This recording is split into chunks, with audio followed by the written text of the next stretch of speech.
Real, raw, and recovered. My name is Bobo. This is a step one lecture. I shall expound on step one as outlined in the big book and as it relates to my own experience and the experiences of those whom I've, by God's power, taken through the steps and who have also recovered.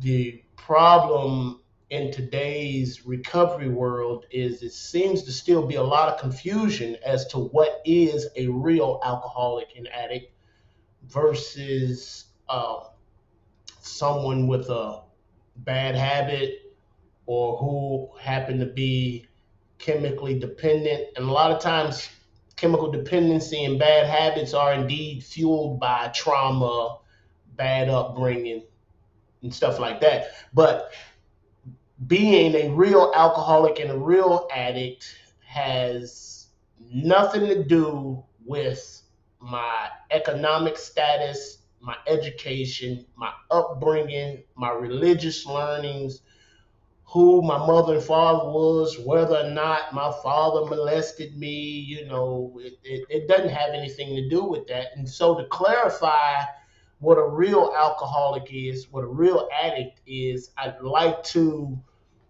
bring some very pointed and severe points as to what is, which means I'm going to do a little bit of talking about what ain't in clarity.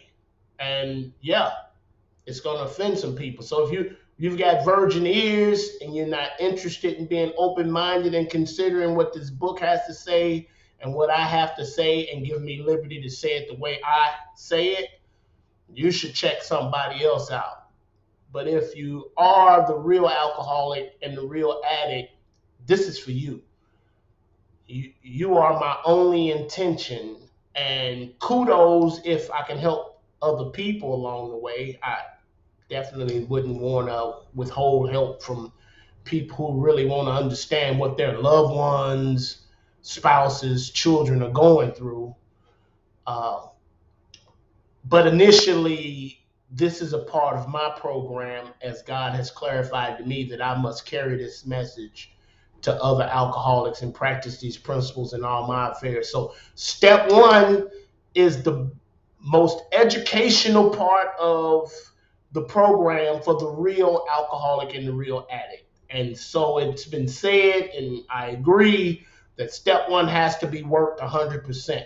So I'm going to start laying out the facts of step one, which means that if you don't have these facts and fully concede to your innermost self that this is what's going on with you, if in fact this is what's going on with you, you have not worked a step one, which means your 2 through 12 will be bullshit and you are still in the cycle, even though you're currently dry, sober. You're still in the cycle and you're still headed to the fucking liquor store and the dope house, even if you don't fucking want to go. Even if you don't want to go. So let's start off by opening this big book up and going to the forward to the first edition. That's going to be on Roman numeral. In the fourth edition of the big book, it's going to be on Roman numeral XIII. Forward to the first edition. We of Alcoholics Anonymous are more than 100 men and women who have recovered, not still recovering. We have recovered from a seemingly hopeless state of mind and body. To show other alcoholics and addicts precisely how we have recovered is the main purpose of this book. For them, we hope these pages will prove so convincing that no further authentication will be necessary. We hope that the way the doctor illuminates what's going on internally with the real alcoholic, and we hope that our experiences being real alcoholics and the course we've had to take to be restored to sanity and recover prove so convincing to you who have the same thing that you no longer need outside opinion. No further authentication would be necessary. It means that if we are talking right into your secret place, those things that's been going on with you that you've never had the words to articulate, to express to your loved ones, or why you do what you do. If you're one of them people who've been to countless treatment centers only to return to active use and you ain't got a fucking clue why you keep doing that. If you got the big book memorized and yet you still don't have a grip on what it takes to remain sober. If you have been one of those people who had sense enough to go to meetings, which are a good thing, and cling to the cliche shit they say over and fucking over again, and found you were still not able to be sober and happy, me detailing what a real alcoholic is will clarify why some of that shit just didn't work for you. So let's go to page XXV. Let's see. Yeah, XXV, the very first page of the doctor's opinion.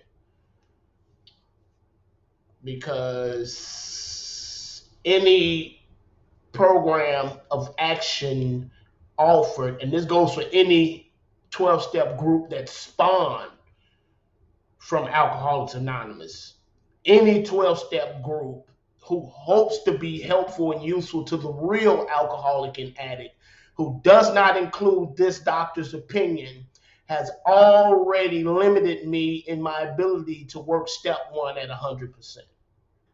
So any book written that did not include the doctor's opinion excluded the opinion of medical men who have specialized in working with us. First paragraph. We of Alcoholics Anonymous believe that the reader will be interested in the medical estimate of the plan of recovery described in this book. Convincing testimony must surely come from medical men who have experience with the sufferings of our members and have witnessed our return to health. A well-known doctor, William Silkworth, chief physician at a nationally prominent hospital specializing in alcoholic and drug addiction. A real alcoholic is a real addict, and a real addict is a real alcoholic. What you choose to use because it's your flavor makes no fucking difference to me or anybody else. Being real is real, and not being a real alcoholic is not being a real alcoholic. And so what I'm saying is, my preference for chemical is only the difference between a 22 caliber and a 45 caliber to the head. Who gives a fuck? I'm still dead. And so how my flavor or my preference when I'm spending my money to acquire this chemical is insignificant. Alcoholism also includes the freedom to have preferences other than alcohol. Let that be clear. So he specializes in alcoholic and drug addiction. And he gave Alcoholics Anonymous this letter. To whom it may concern, I have specialized in the treatment of alcoholism for many years. In late 1934, I attended a patient who, though he had been a competent businessman of good earning capacity, was an alcoholic, addict, preference alcohol, of a type I had come to regard as hopeless.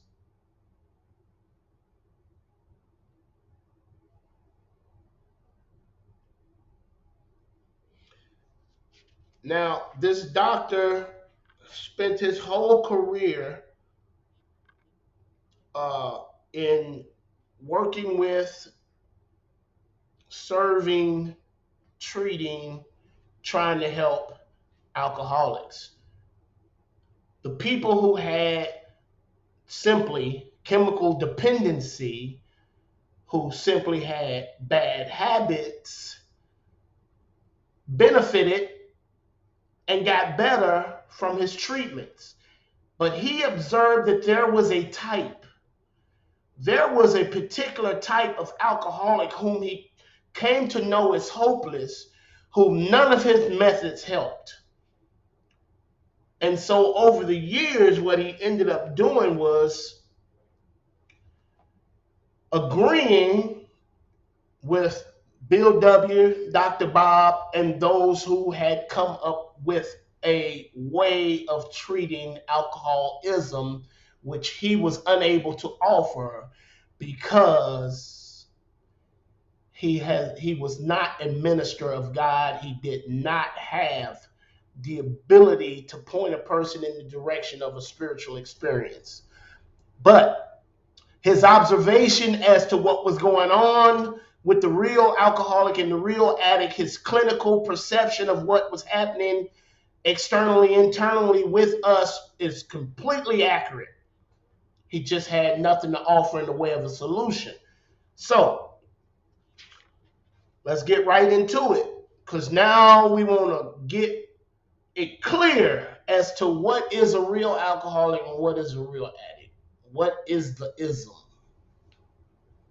Again, very large difference in being the real deal and being someone who is drinking and using foolishly, who has used enough to be chemically dependent, who uses often enough to obviously have a bad habit.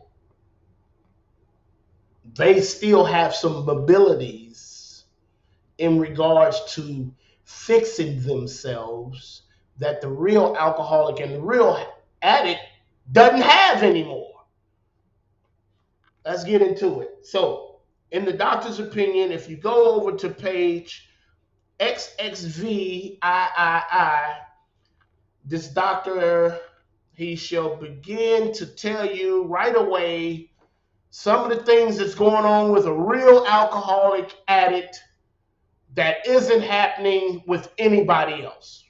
Not happening with the chemically dependent person, not happening with the bad habit having person, but only with this variety of alcoholic who he has deemed as hopeless.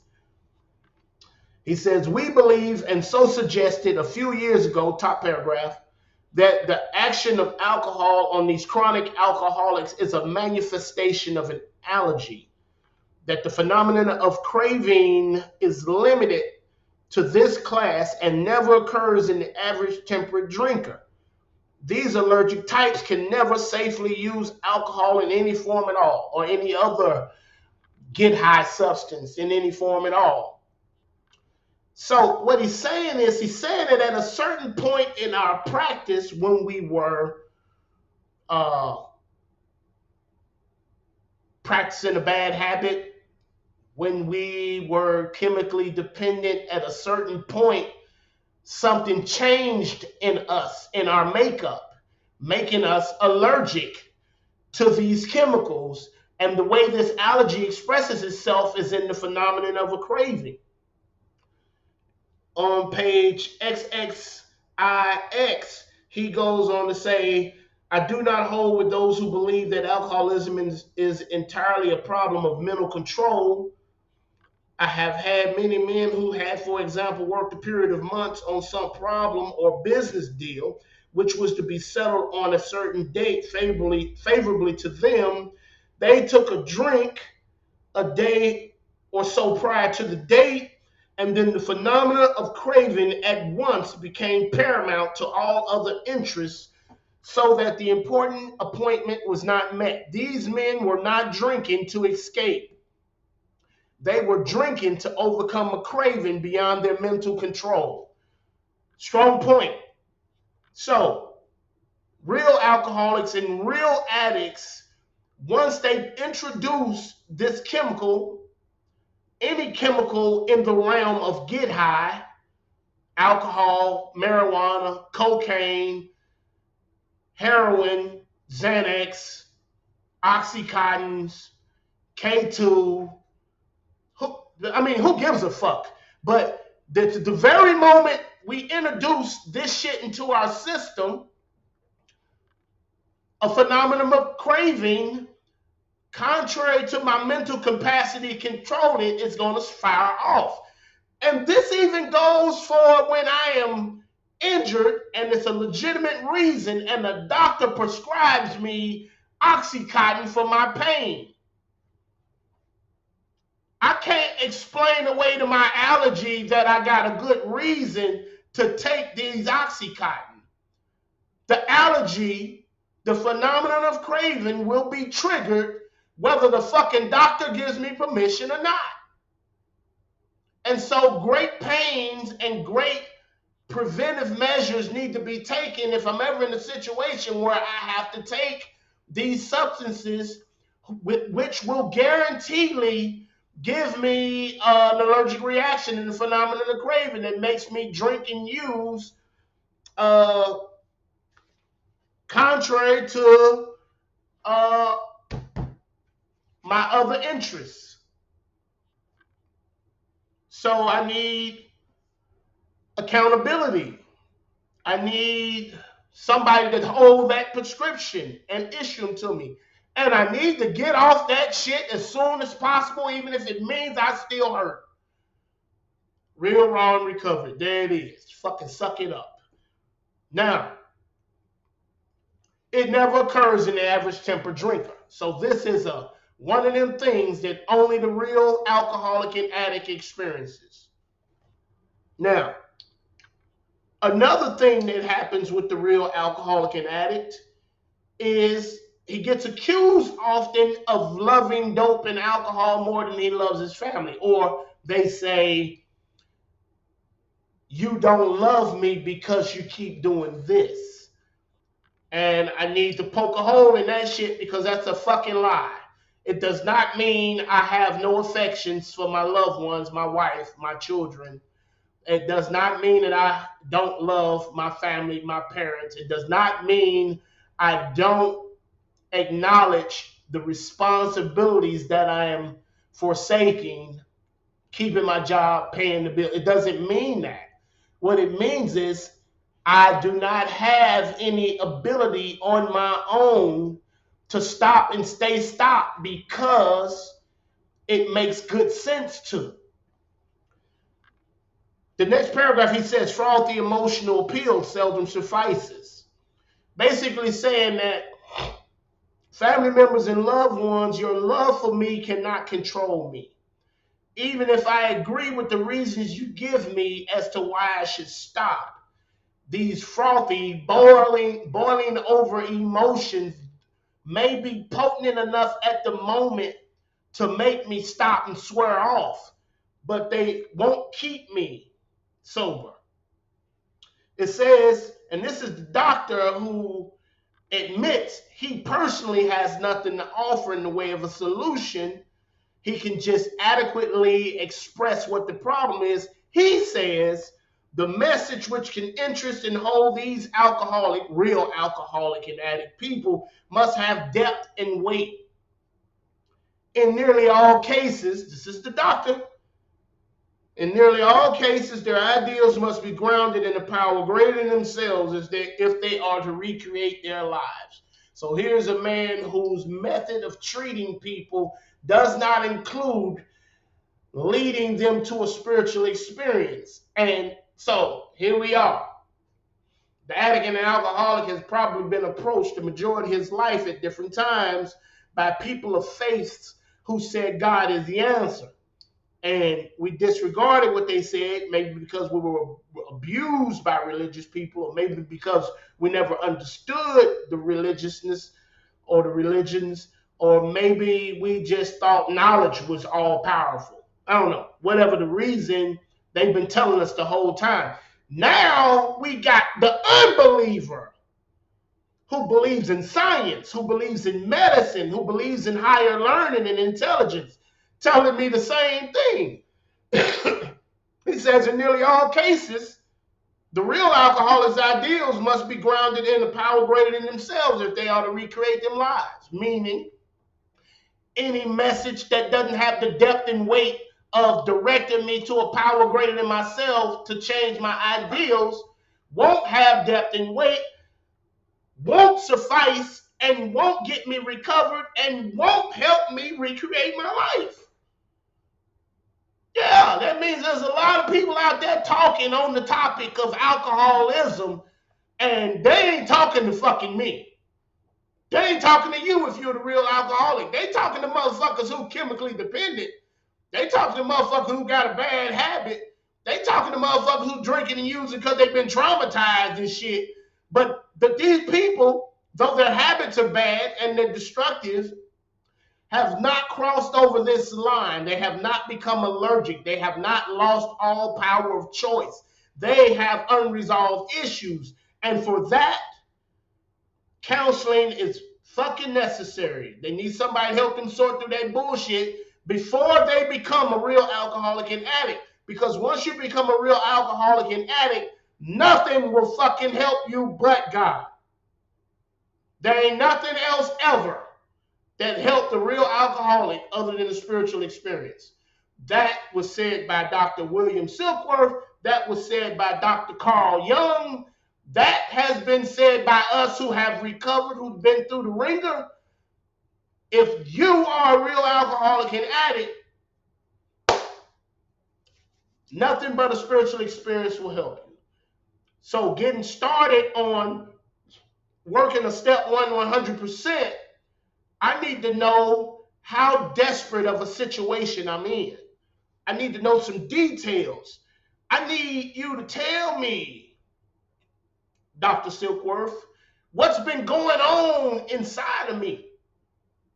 What's really been happening? Because, if I ain't been able to understand why I keep fucking over me like this, but if you can word it and obviously show what's been happening with me, then maybe I can come to terms with what's really going on with me. But before this information, I'm probably not going to concede to my innermost self that I'm a real alcoholic and addict. I don't want to think of myself as different than my fellows, like I'm fucking retarded or something, or just plain stupid, or moral reject, or immoral, or just a slouch, or a piece of shit. I don't want to be that, because the world has made me think that that's what being a real alcoholic and an addict is, and that's not the truth. We have a problem. We have a problem that we can't solve all by ourselves. We have a problem that you, counselor, can't do a motherfucking thing about.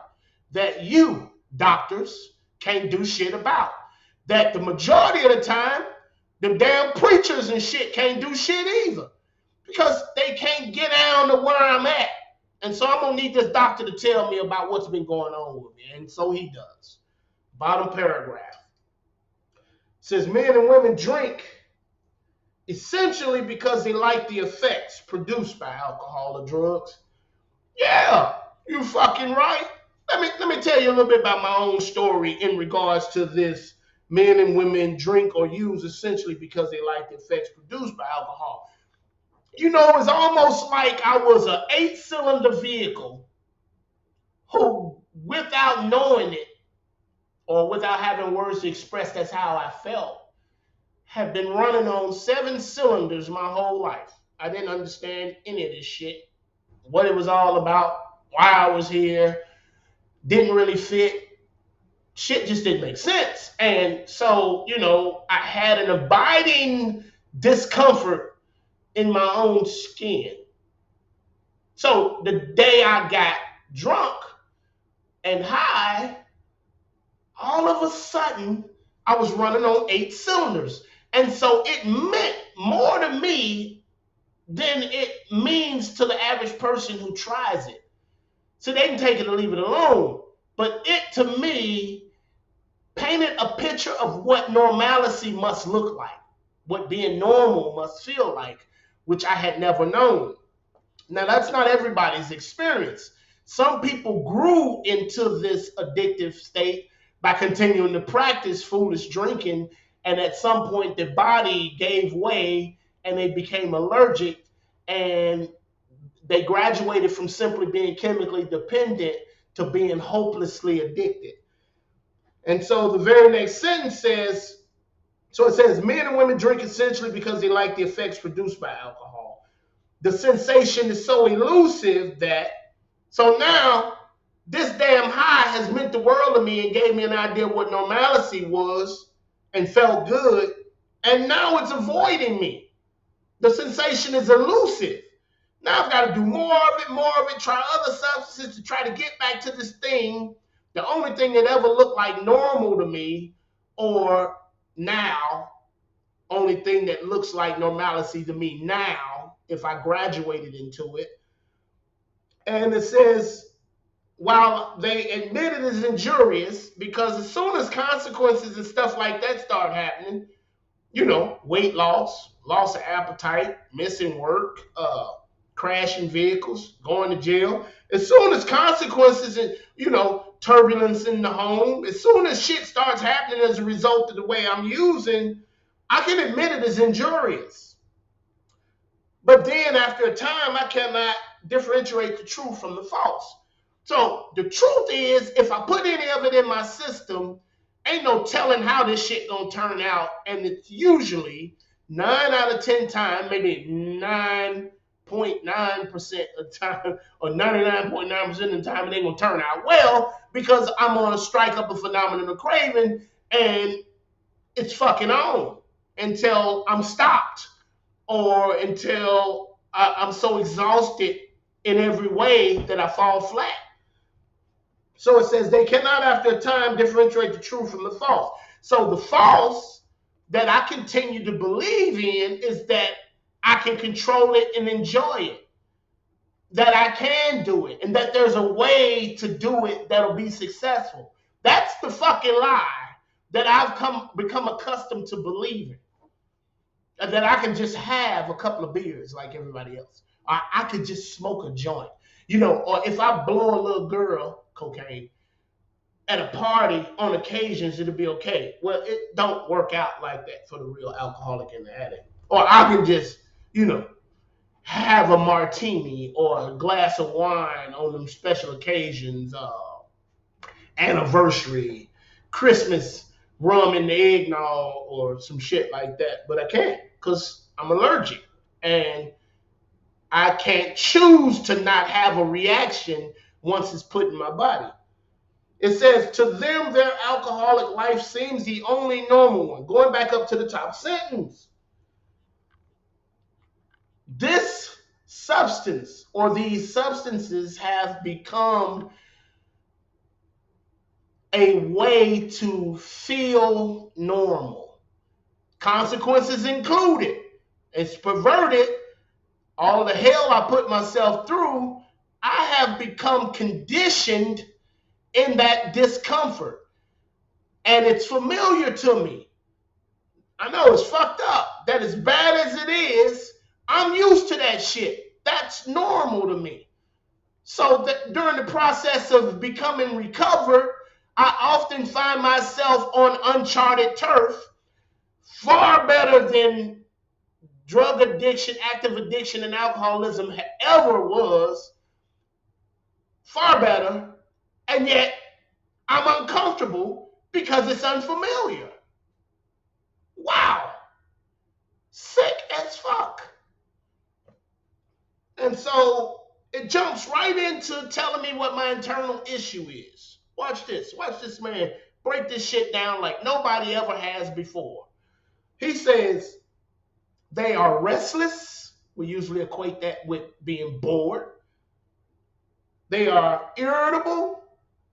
That's thin-skinned, easily provoked, pissed off, easy, got a fucking attitude. And discontented. And he's talking about, this is my state after I stop using, because the next half of that sentence says, unless they can again experience the sense of ease and comfort which comes by taking a few drinks, hits, shots, snorts, lines, pills, unless they can again experience the sense of ease and comfort which comes at once by taking some of these chemicals,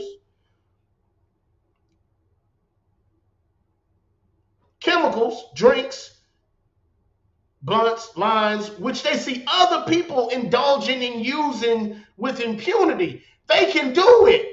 They're not alcoholic, real alcoholic. They're not addict, real addict. They may be chemically dependent.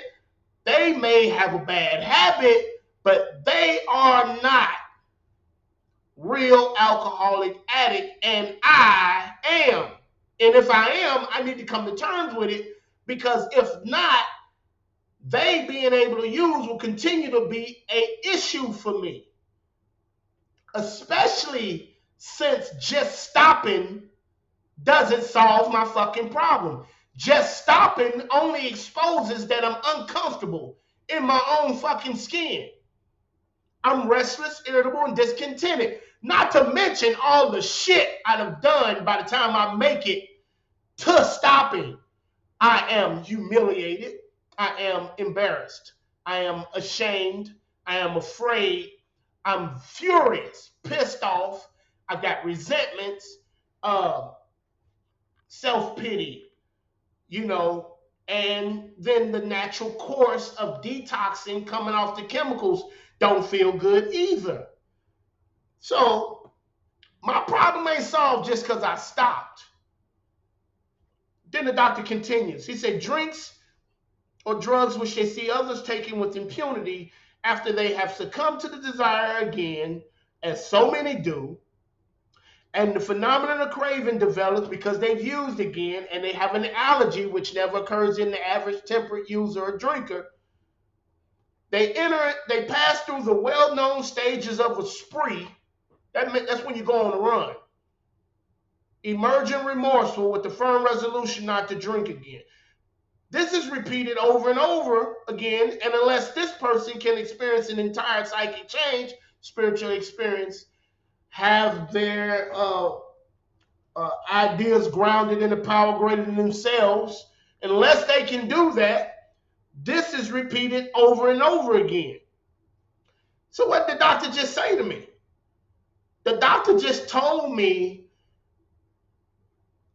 that I enjoy getting high because it's the only thing that's ever made me feel normal. So dope and alcohol is, to me, a type of solution to life.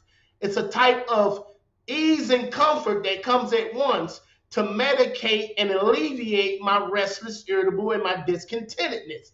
It makes me, to some degree, okay in my own skin when otherwise I feel like I could just go pop.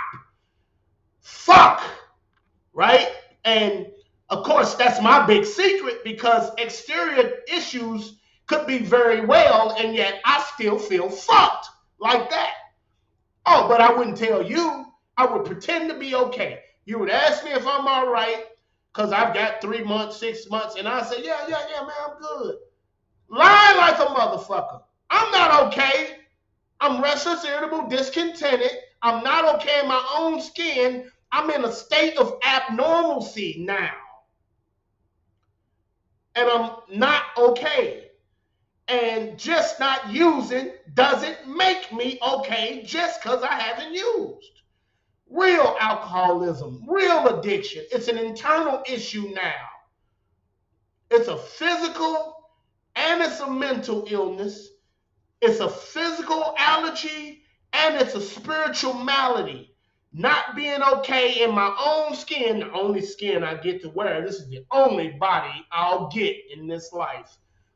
I'm not okay just because I stopped using. So what did the doctor tell me too? He told me that starting and stopping, starting and stopping, starting and stopping, this is repeated over and over again, is what real alcoholism is, real addiction is. So you out there who think you've been relapsing and you a chronic relapser, if your ass ain't never had a psychic change as a result of the steps, you ain't never had a spiritual awakening, you ain't never got connected to a higher power that alleviated, that experience alleviated your restless, irritable, and discontentedness, you never had your cycle broken, you never left the track headed back to the dope house, you didn't fucking relapse. You lapped. It's what we do. Then he goes on to say, on the other hand, And as strange as this may seem to those who do not understand, once a psychic change has occurred, the very same person who seemed doomed, seemingly hopeless state of mind and body, uh, using and stopping, using and stopping, using and stopping, even though I don't want to use, I stop, and then I've got to use against my will because I have no choice. That same person who seemed doomed, who had so many problems he despaired of ever solving them, suddenly finds himself easily able to control his desire for alcohol, the only effort necessary being required to follow a few simple rules, which is the principles outlined in this book, which whole purpose is to get me in touch with a power greater than myself who would solve my problem. If I am completely versed in what is a real alcoholic and addict, and I can concede to my innermost self that I have these symptoms, then I can indeed follow the precise instructions as to how we have recovered, and I can recover. But if I am not convinced of my hopeless state of mind and body, if I'm not convinced as to how different I am from my fellows, if I'm not convinced that I am beyond human aid, if I'm not convinced that no human power could relieve my alcoholism and addiction, then I'm going to be believing that a group can help me, that a counselor can help me, that changing people, places, and things can solve my problem. I'm going to be believing some superficial shit that was meant to be helpful in addition to the solution, not to be taken as the solution. I'm going to be believing that as the solution, and my results are going to be use again, whether I fucking want to or not. So let's clarify a little bit deeper as to what the difference is between a real alcoholic addict and somebody who has chemical dependency or bad habit. Go to page 20. On page 20, the bottom paragraph, moderate drinkers. I'm obviously not a moderate shit. Some people started off that way and crossed over, but I didn't really start off moderate. So moderate drinkers have little trouble in giving up liquor entirely if they have good reason for it. They can take it or leave it alone. That means that the sensation which I got and the effect that I got that meant the world to me, that meant to me an idea of being normal to me, didn't happen to them. And so they say shit like, oh no, that's enough. I'm starting to feel it. Ain't that a bitch? The fuck you mean? That's why we doing it. Me. Anyway, that's what I'm trying to feel it. It's the whole fucking purpose. So I'm obviously not that. That's somebody who can casually use and drink on occasions, and it never causes them any external or internal problems. This next person, he looks exactly like me until the very end of this paragraph. I mean, this is the person who falls under the eye, under the specs as being what I am, and yet he's not. Let's check him out because he looks just like me. Uh, it says, then we have a certain type of hard drinker or hard user. He may have the habit, badly enough to gradually impair him physically and mentally. Meaning he could be drinking enough to get liver cirrhosis. Means he could be using chemicals enough to be forever spun, fucked up in the head, fried, tripping on acid and all kind of shit like that. It may cause him to die a few years before his time, drinking foolishly. He might DWI and crash and kill himself or kill somebody else. But he has an ability. If a sufficiently strong reason, ill health, falling in love, change of environment, or the warning of a doctor becomes operative, this man can also stop or moderate. although he may find it difficult and troublesome and may even need medical attention. Now, watch this. The doctor just told me that frothy emotional appeal seldom suffices, meaning ill health, your frothy emotions explaining to me that I should stop because I'm killing myself seldom suffices. Meaning, falling in love, you loving me, me loving you, seldom suffices. This guy falls in love, meets Mrs. Right, or she meets Mr. Right, change their life and go on with their life. I don't have that ability. Change of environment. How many times has a person tried to move to a I left Chicago to come to Texas and my fucking problem came with me. I've got the ability to go to a place I've never been to in my whole life and know exactly who to score dope from. So how the fuck can I run? So change of environment don't work for me. And I've been warned by a doctor. You keep doing this shit, you're gonna die. We ain't gonna be able to keep on getting there to bring you back, Narcan and you to bring you back from an overdose. You need to leave this alone. They had no idea that they was talking to somebody who had no ability to stop because they warned me. It says, this man can also stop and stay stopped on his own or moderate. Moderate means he can go back to using, drinking like a gentleman. I don't have that ability because I'm allergic now. I can't stop and stay stopped because when I stop, my ism is still there. I am not okay just because I stopped. I can't stay stopped because I'm not comfortable in my own skin. I can't stay stopped because I can only take so much of being restless, irritable, discontented, swallowed in self-pity, guilt, shame, remorse. I can only take it so long. And unless I can experience the sense of ease and comfort which comes at once by taking a few drinks, I would probably end up killing myself, which the 5 years of being dry, white knuckling, and just not using in hopes that it would finally make me okay didn't work for me. During that 5 years, I put a gun in my mouth 3 times. Thank God I didn't have the courage to pull the trigger, but being miserable continues after stopping. I am not nearly as miserable internally drinking and using as I am having become a real addict and alcoholic as I am once I stop, unless I have a psychic change, unless I have a spiritual experience, unless I get through this work and find God for myself.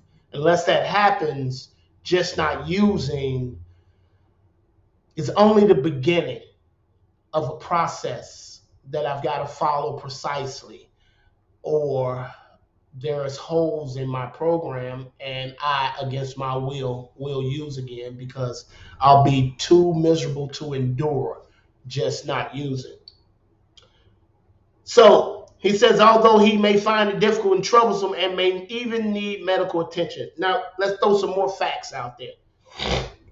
So if you took 100 average Joes and you picked them from the using and abusing community, out of 100 people who use and drink habitually to the point of having some degree of dependency on the chemical, what percentage of that 100 do you think is the hopeless variety alcoholic and addict?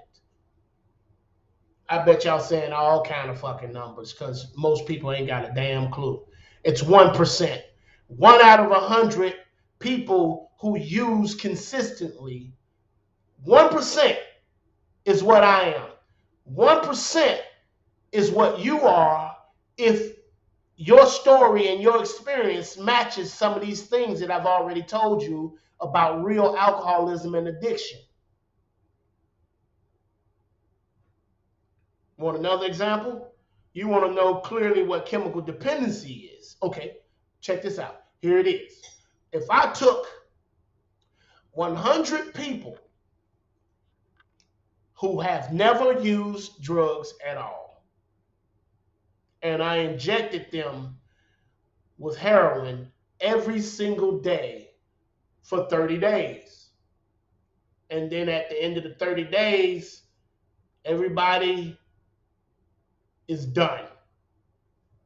Every single one of them will suffer withdrawals.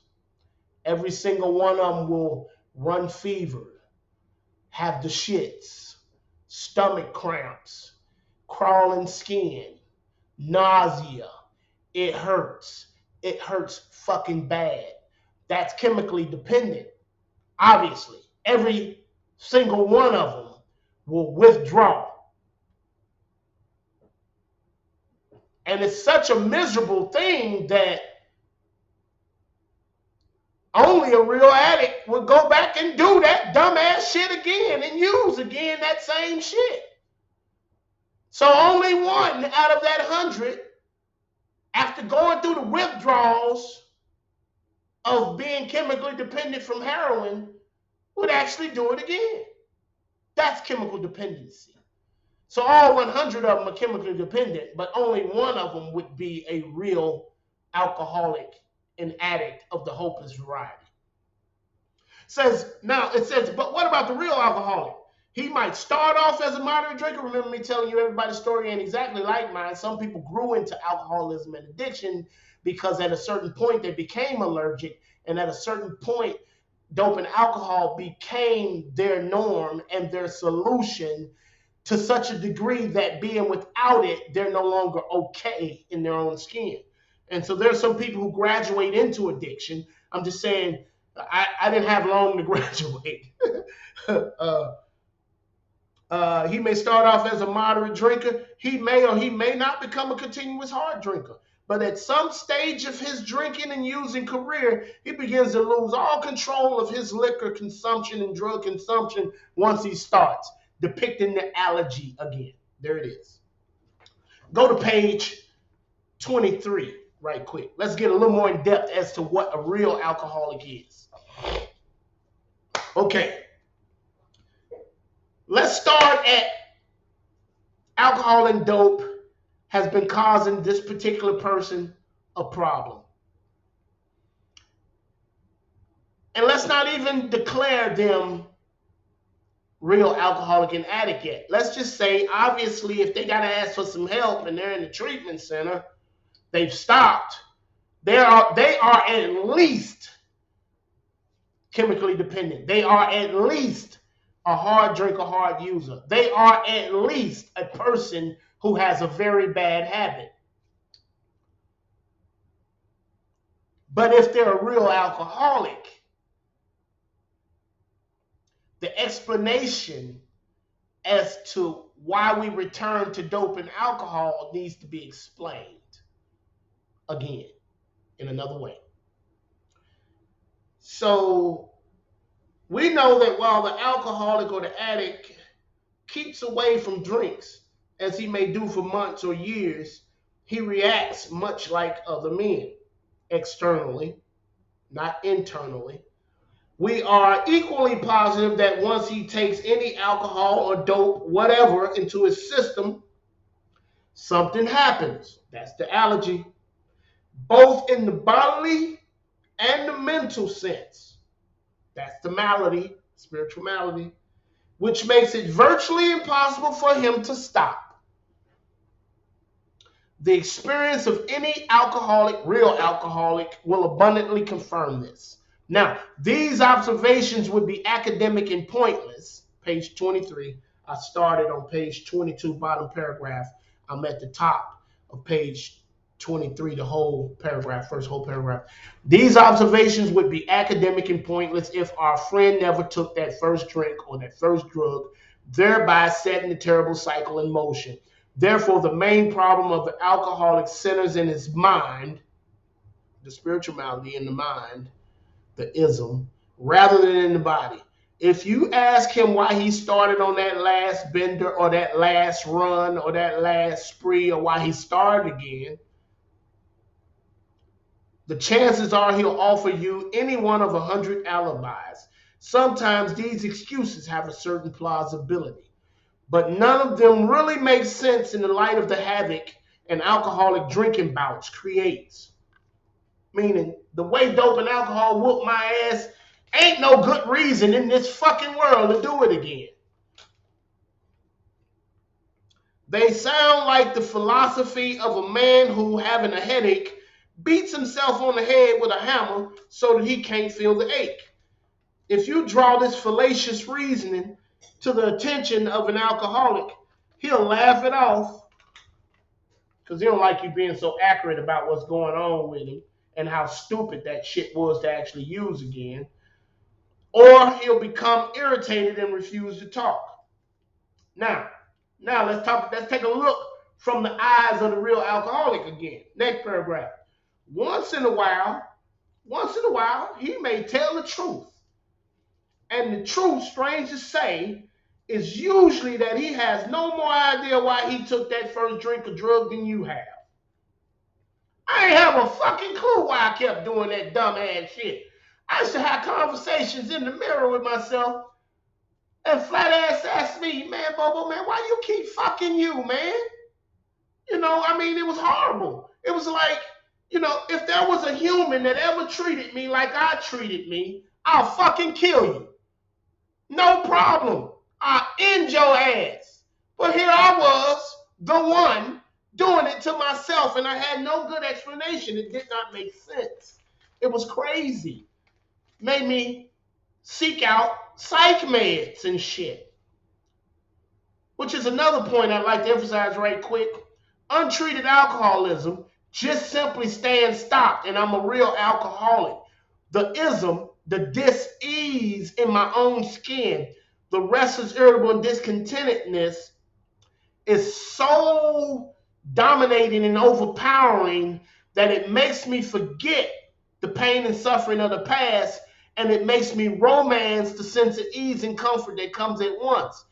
The discomfort is so intense, and it looks just like some other mental illnesses. It looks like manic depressive. It looks like bipolarism. Sometimes it looks like schizophrenia. Sometimes it looks like PTSD. And bro, it's white knuckle, untreated alcoholism is what it is. Because if I'm a real alcoholic, what I'll end up doing is I'll get them psych meds for these diagnoses of these other illnesses. And since I don't have these other illnesses, the medicine won't work, and I'll be taking psych meds and drinking and doing dope. That's what the fuck happened. So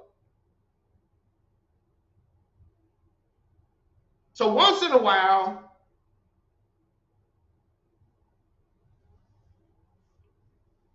so he would have no more reason why no better idea why he took the first drink than you have. Some drinkers and users have excuses with which they are satisfied part of the time. I was abused. I came up poor. Drugs is all around me. And I ain't saying that didn't have any influence. I'm just saying becoming a real alcoholic and addict does not need those circumstances. But in their hearts, they really do not know why they do it. Truth. Once this malady has a real hold, they are a baffled lot, completely confused, distorted in thinking about what the fuck is wrong. There is the obsession that somehow, someday they will beat the game, but they often suspect they are down for the count. How true this is. Few realize, in a vague way, their families and friends sense these drinkers and users are abnormal. But everybody, including myself, hopefully awaits the day when the sufferer, me, will rouse myself or rouse himself from his lethargy and assert his power will. Basically meaning everybody waiting on me to one day man up, step up to my responsibilities and be a man. Pull myself up by my bootstrap, assert my power will, make a choice. You need to choose. Willpower. You need to just do it, and all that old extra ass shit that everybody puts on it because they got good intention, but they ain't got a fucking clue what's going on with me either. And so I'll keep trying that dumb ass shit, but it don't fucking work. And I'll be And I'll be stuck in the cycle. Next paragraph. The tragic truth is that if the man be a real alcoholic, the happy day may not arrive, the happy day that he pulls himself up by his own willpower and straightens himself out. He has lost control. At a certain point in the drinking of every alcoholic and addict, he passes into a state where the most powerful desire to stop drinking and using is of absolutely no avail. So now you just found out that your accusation that I didn't want to stop was a motherfucking lie. I do want to stop. It's of absolutely no avail. Just wanting to stop, just wanting to stay stopped ain't enough by itself. My ideas must be grounded in a power greater than myself if I'm going to restore my life, recreate my life. And I need the whole truth about what's going on with me, what real alcoholism and addiction is, if in fact I'm a real alcoholic. Because if I'm not a real alcoholic and a real addict, you can make it by just being a meeting maker. You can just keep coming back. You just need some better friends, change people, places, and things. You might never look back with a 90 and 90. But if your ass a real alcoholic and an addict, that bitch ass shit ain't gonna solve your problem. It in of itself, all by itself, won't solve the problem. Just wanting to stop fucking up my life, the desire to keep my family, keep my freedom, keep my health, keep my life, keep my job, keep my car, keep my home. The desire is earnest and real, but the power to stay sober because I have a desire to stop is not powerful enough all by itself. Or it's necessary. It's an ingredient that I've got to have. I've got to want it. But wanting it alone ain't shit. Clear that up right now. Then he says, so he passed into a state where the most powerful desire to stop drinking is of absolutely no avail. This tragic situation has already arrived in practically every case long before it is suspected. So in other words, I've already crossed this line in my practice of using to solve my problems long before I ever suspected it. So by the time I'm actually trying to stop, it never occurs to me that I can't. It didn't happen without my permission, without me realizing it, because the whole time I've been doing it, I've always entertained the thought that I can stop when I want to. But it never occurred to me that I just may not be able to do that. Next paragraph. The fact is that most alcoholics, for reasons yet obscure, have lost the power of choice in drink. Our so-called willpower becomes practically non-existent. We are unable at certain times to bring into our consciousness with sufficient force the memory of the suffering and humiliation of even a week or a month ago. We are without defense against the first drink. Next paragraph. The almost certain consequences that follow taking even a glass of beer do not crowd into the mind and deter us. If these thoughts occur, they are hazy and readily supplanted with the old threadbare idea that this time we shall handle ourselves like other people. There's a complete failure of the kind of defense that keeps one from putting his hand on a hot stove.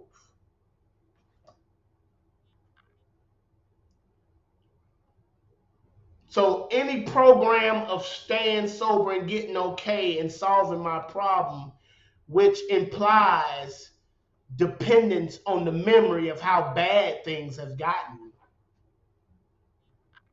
won't work.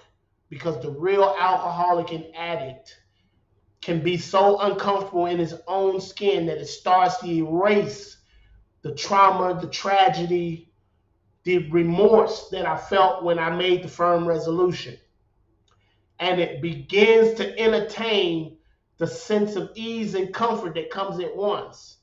That what became a solution to me that gives me a type of normalcy. And so, depending on remembering how bad it was, is also a falsehood as to a program to solve the problem. Let's go to page 34.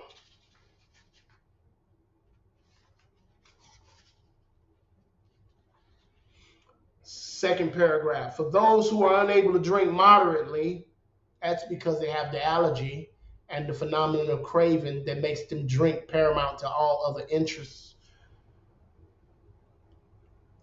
The question is how to stop altogether. We are assuming, of course, that the reader desires to stop.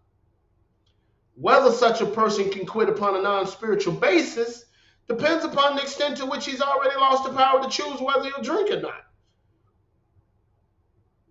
This tragic situation has already arrived in practically every case long before it is suspected, is what it said on the top of page 24.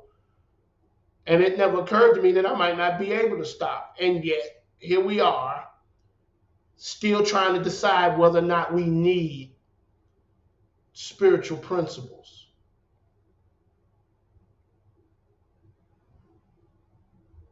Whether we need to recover upon a spiritual basis. The truth is, in my sickness, I'm not interested in spiritual nothing. I'm interested in proving that I have control and that I can handle it and that I can do it myself. And it's a delusion. Many of us felt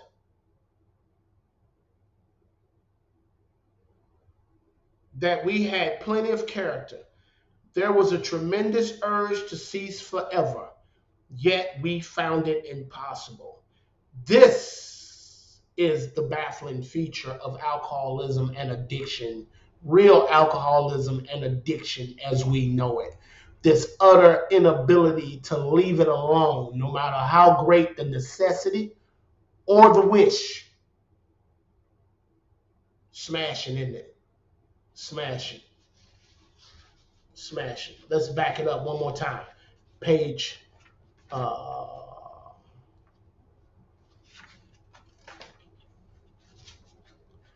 page 43, bottom paragraph. So we hope these pages prove so convincing that no further authentication is necessary. And I'm steady telling you about that thing that if you're a real alcoholic, you ain't been able to express to anybody else and get them to understand it because they can't fucking understand it because it's not their fucking experience. Most people don't even give a fuck. They just want you to straighten up. Your children just want you to fucking be daddy. Your wife just wants you to fucking be husband. Your mama and them just want you to be a goddamn son.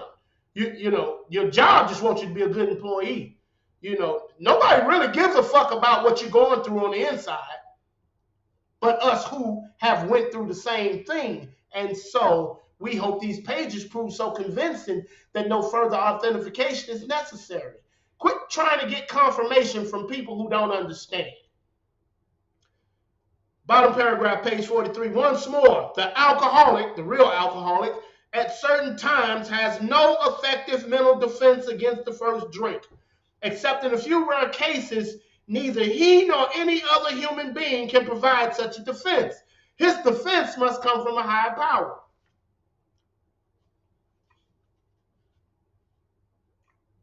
Page 30. Take another look at how crazy I've become. Most of us have been unwilling to admit we were real alcoholics, meaning we have never worked an entire 100% step one as it is expressed in this book, as those who have real alcoholism have declared. No person likes to think he is bodily and mentally different from his fellows. Therefore, it is not surprising that our drinking careers have been characterized by countless vain attempts to prove we could drink and use like other people. The idea that somehow, someday he will control and enjoy his drinking is the great obsession of every abnormal drinker and user. The persistence of this illusion is astonishing. Many people pursue it into the gates of insanity or death. We real alcoholics learn, that we had to fully concede to our innermost selves that we were real alcoholics and addicts. This is the first step in recovery. The delusion that we are like other people or presently may be has to be smashed, destroyed, thrown away, abandoned, forsaken. That shit they can do ain't the shit I can do. Go to page 44. Take you right on down through there, man. Giving it to you real, raw, and recovered. I so appreciate what God has done for me. I'm just interested in giving people who have the same problem a good dose of the solution that I found that's been effective in my life, that's changed my life, that's helped me help other people change their life. And I just want you to seriously consider what's being said. Not how it's said, but what is said. Because if this is what you've been experiencing, I have just spoken a language to you that only real alcoholics and addicts understand. This is that language that you understand coming from me. But my mama, my sisters, my ex-wife, my children can never fucking understand. They don't get it. My employers, they don't get it. Quit trying to fucking make them get it. You get it. This is what the fuck is going on with us.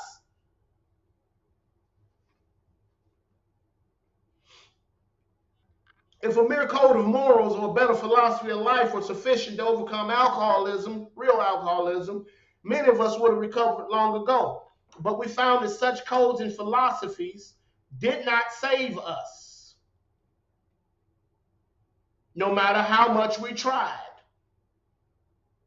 This is talking about church.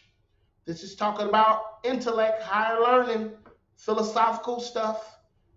We could wish to be moral. We could wish to be philosophically comforted.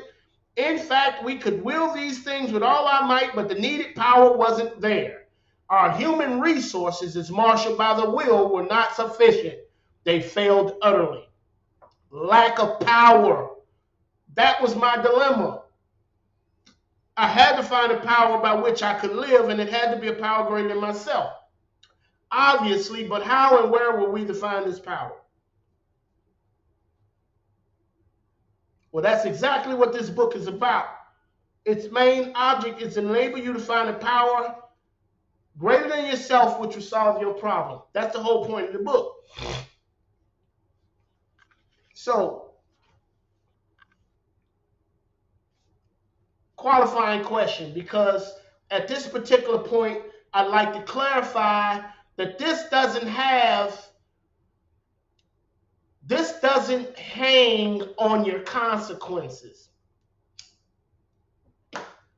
In other words, you may still have your job. You may still have your wife. You may have never lost your children. You may have never overdosed.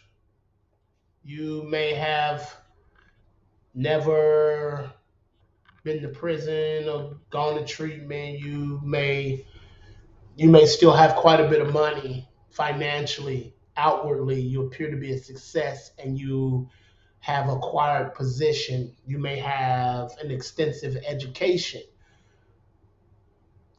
That doesn't exclude you from being a real deal. So we need to ask ourselves one question, man. If you honestly want to,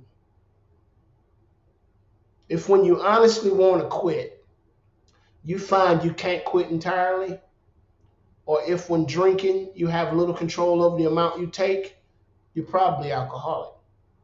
And if that be the case, you may be suffering from an illness which only a spiritual experience will conquer. That's the top of page 44. We agnostic. So, if when you honestly want to, only you know if you really want to stay sober, and only you know if, with that desire to stay sober, whether or not you've continued to fail at staying sober. Only you know if, when you put the stuff in your system, if it makes you want it so much more than everything else. I mean, have you ever tried to have just 2 beers? If you're a real alcoholic, that don't usually work out. Have you ever just tried to smoke a dime of crack? How about just do 1 shot of heroin? How about just, you know, do it on the weekend or on your off days, right?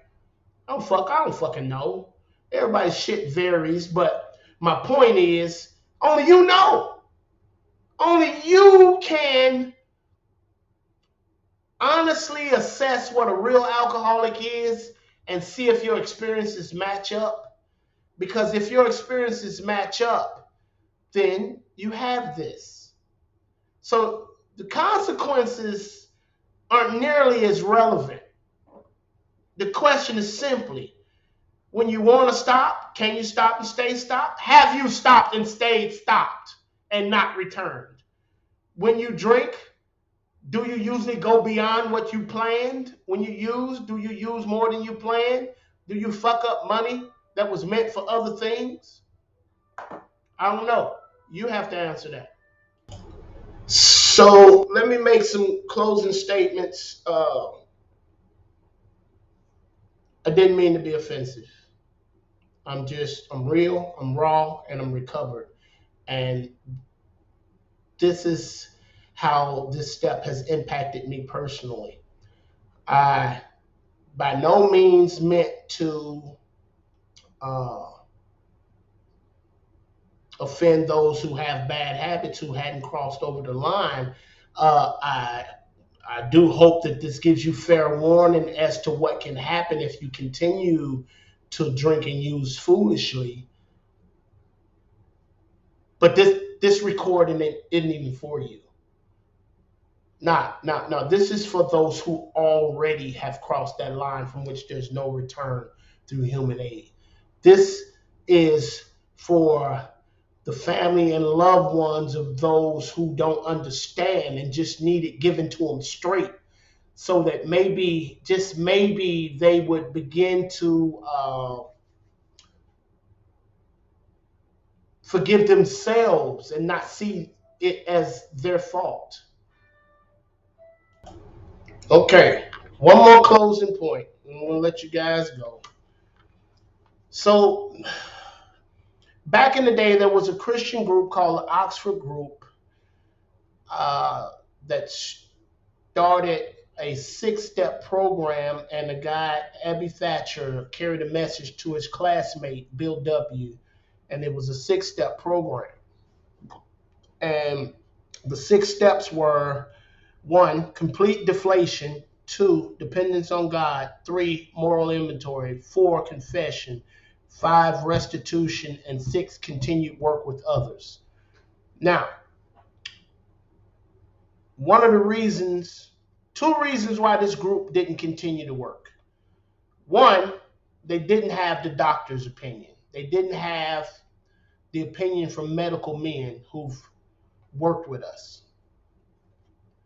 2, those 6 steps were way too potent for the degree of sickness that the state that the real alcoholic is in. He needs smaller steps towards these. Then what I'm saying is the 6 are genuinely pure and straight and real and straight from the Bible, and they are the spiritual principles, and they are what we're after. And yet, each one is too big of a bite. And so, with the doctor's opinion, the experience of the guys who learned from their own experience of how to get sober and stay sober through these steps, came the process of the 12 steps and a program that would work with precise instructions as to how we recover. Uh, so every group after the Alcoholics Anonymous group, the different groups that spawn after, still has 2 elements to make them not work for the real alcoholic and addict. 1, they don't have the doctor's opinion either. 2, they emphasize willpower and choice far too much. They even call it self-help. Well, the Alcoholics Anonymous program, as outlined in the book, is not self-help. It's God help me, please help me. Thank y'all. I will be uploading a step 2 lecture soon. I love y'all. I hope that what I've said to you resonates with you, maybe clarifies some of the things you've been going through, and helps you come to a complete acceptance of what real alcoholism is if you're a real alcoholic. Thank you.